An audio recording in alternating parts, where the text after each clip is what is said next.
आजकल सपनीमा बिपी धुरु रहेको देख्छु, रुएको देख्छु। आजकल सपनीमा बिपी धुरु रुएको देख्छु। मदन भण्डारी तुलसीमा पौडी खेलिरहेको देख्छु।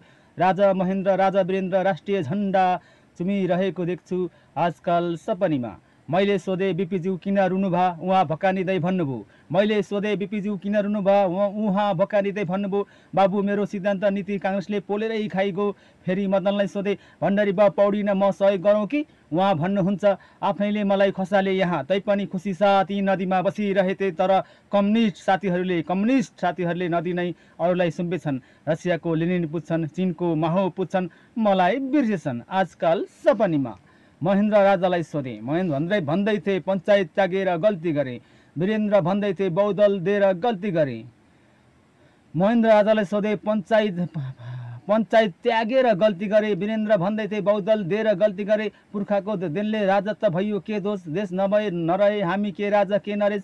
त्यसैले हामी झण्डा चुमिरहेछौँ, देश रहोस् भनी कामना गरिरहेछौँ। एक किसिमले हो जस्तो पनि लाग्यो। राजा जतिको देशप्रेमी नेता होला र, राजा प्रेमीको देश जति नेता होला र। भए नि सपनीमा आजकल सपनीमा मदन भण्डारी पुष्पलाल अरू मिलेरै बसिरहेको देखे। ओली माकुने प्रचण्डलाई गाली गरिरहेको देखे। भन्दै थिए कम्युनिस्ट हुन् कि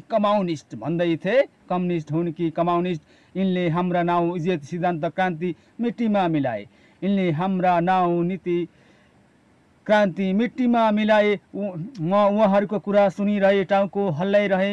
भए नि सपनीमा आजकल सपनीमा बिपीबा सुम्निमा भनेको झन्डै मारेनन्। आफै पढ बुझ मोरा भन्नुभयो। काङ्ग्रेस त भनेको मेरो नामले बाँचेको छ भन्नुभयो। आजकल सपनीमा। Thank you everyone. If you like, share, subscribe and like this poem.